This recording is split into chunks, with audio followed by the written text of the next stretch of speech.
Fala fera, professor Ives Urquiza do Física Total, para lembrar você que no Enem a parte de circuitos elétricos é uma das mais cobradas desde 2009.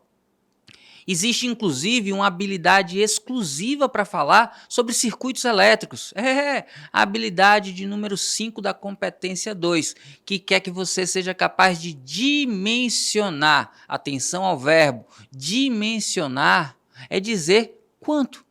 Então ele vai querer de você que você entenda como calcular uma resistência, uma potência, uma diferença de potencial, dimensionar um circuito de proteção, calcular um fusível, um disjuntor e para isso encontrar a intensidade de corrente. Quer saber se você é capaz de pagar uma conta de energia elétrica sabendo como calcular o consumo e o valor a pagar por ela.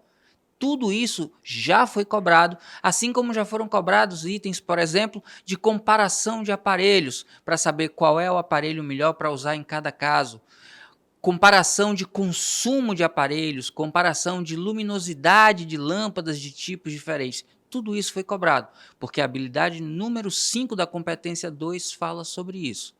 Para a gente começar a estudar esse conteúdo, a gente primeiro precisa aprender a relacionar grandezas importantíssimas, que são diferença de potencial U, intensidade de corrente I, resistência e potência elétrica. E aí é fácil. Lembra que R de resistência lembra razão, ou seja, uma coisa dividida por outra. U dividido por I. E potência, P, lembra P de produto. E aí você vai multiplicar uma coisa por outra. U vezes I. Resistência é U sobre I. Potência é U vezes I. E com essas duas relações você consegue fazer muitas questões, como a gente vai ver a seguir. Mas atenção, se você precisa revisar com mais calma, se você não domina esse conteúdo inicial de eletrodinâmica, eu estou deixando aqui embaixo para você um link para uma super aula. Assista a essa aula e revise as questões que com certeza você vai aprender muito e nesse Enem, já agora, conseguir tirar uma boa nota. Já deixa aquele like, hein? Se não está inscrito ou inscrita, se inscreve, porque aqui no canal são mais de 1000 vídeos para ajudar você. E vamos juntos, porque esse é seu ano. LQVP, lembre que você pode.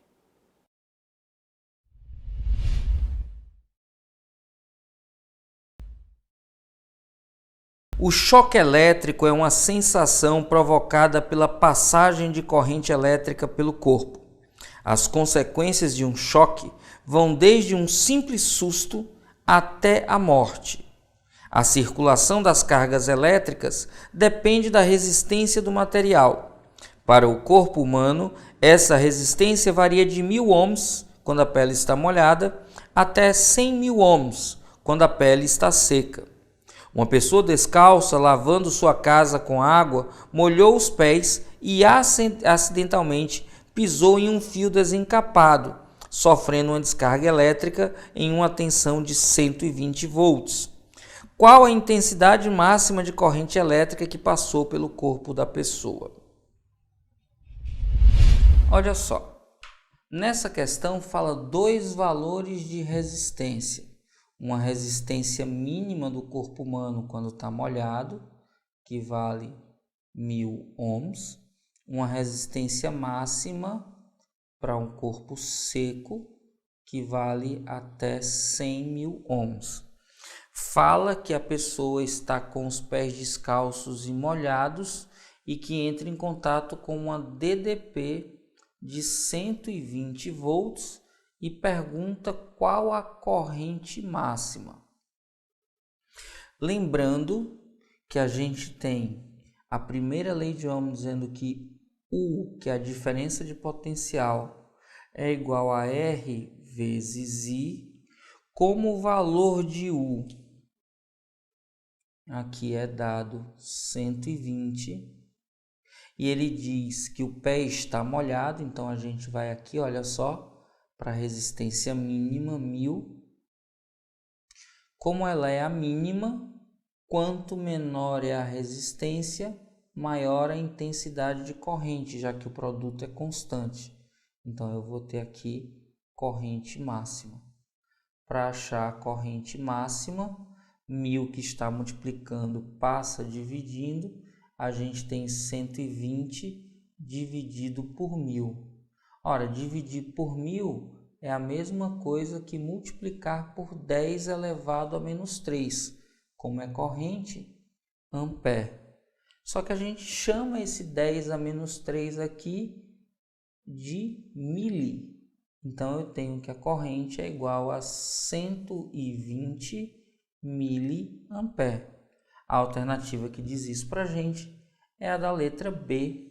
B de boazinha, tranquila, fácil demais. Uma lâmpada LED que funciona com 12 volts e corrente contínua de 0,45 ampere produz a mesma quantidade de luz que uma lâmpada incandescente de 60 watts de potência. Qual é o valor da redução da potência consumida ao se substituir a lâmpada incandescente pela de LED? Essa questão é bem tranquila. Ele quer saber o quanto se economiza, qual é a diferença de potência. Então, eu primeiro preciso calcular quanto é a potência da luz LED.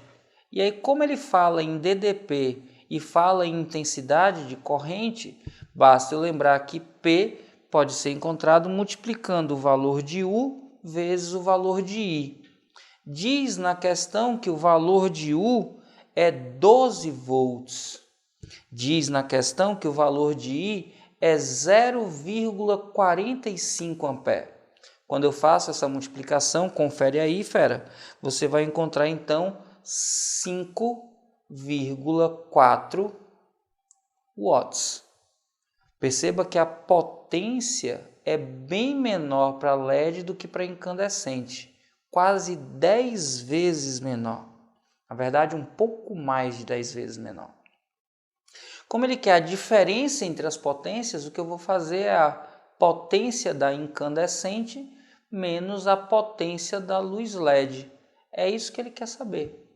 Então, basta que eu faça incandescente, 60 watts, luz LED, 5,4. Ora, como eu vou subtrair, eu coloco decimal embaixo de decimal. Ives, mas aqui não tem decimal. Aí eu acrescento 1. Aí eu tenho 4 para 0 não dá, então eu faço 4 para 10. 4 para 10 dá 6. Aí aumento 1 aqui, 6 para 64, 54. Então eu tenho 54,6 watts, a diferença que eu economizo simplesmente por substituir a incandescente por lâmpada LED. A alternativa que diz isso para a gente é a letra A de aprovação. A rede elétrica de uma residência tem tensão de 110 volts e o morador compra, por engano, uma lâmpada incandescente com potência nominal de 100 watts e tensão nominal de 220 volts. Se essa lâmpada for ligada na rede de 110 volts, o que acontecerá? Fera, mais uma questão comparativa. O Enem adora esse tipo de questão, principalmente quando fala de eletrodinâmica. Então ele está falando sobre a potência de uma lâmpada. Vale a pena a gente lembrar que potência é U vezes I. Mas vale a pena lembrar também a primeira lei de Ohm, que U é igual a R vezes I. Bom, como o que acontece é que a lâmpada ela é colocada numa tensão menor do que a tensão nominal, a gente vai ver o que acontece quando o valor de U diminui. Quando o valor de U diminui. Mas para a gente saber o que acontece aqui com a potência, a gente precisa entender o que acontece com a corrente. E aí, vindo para cá, se a gente considera o resistor ôhmico, já que ele não fala sobre a variação da resistência, eu tenho então que o valor de U e o valor de I são diretamente proporcionais. Isso significa que quando eu diminuo a DDP dividindo U por 2, o valor de I também vai diminuir dividindo por 2. Ora, o valor de U divide por 2 e o valor de I também divide por 2, o que é que vai acontecer com a potência? Como ela é resultado do produto de U e I, e eu tenho só a metade de um e a metade do outro, o valor da potência vai ficar dividida por 4. A gente poderia também considerar a seguinte situação. O valor da potência P escrito dessa forma, olha só, U ao quadrado sobre R. E aí, considerando um resistor ôhmico, se o R é constante, o valor de P é diretamente proporcional ao quadrado do valor da DDP. Então, o que acontece com a DDP acontece ao quadrado com a potência. Se a DDP foi reduzida à metade, então a potência da lâmpada vai ser reduzida, dividida então pela metade ao quadrado. Ela vai ser reduzida para a quarta parte. Na verdade, esse valor é aproximado quando a gente considera um resistor variável com a tensão.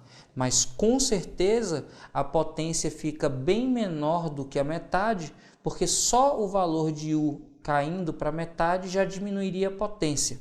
Como a corrente também vai ser menor, então essa potência vai ser bem menor do que a metade. E como o brilho da lâmpada depende da potência, a lâmpada vai brilhar, só que vai brilhar bem fracamente, pois tem a metade da tensão e a corrente elétrica também vai ser menor. Logo, a potência dissipada vai ser menor do que a metade, e a alternativa que diz tudo isso para a gente é a da letra C, C de coisa fácil. Fácil quando a gente sabe o que fazer, e é por isso que você está na Física Total, para saber o que fazer, fera.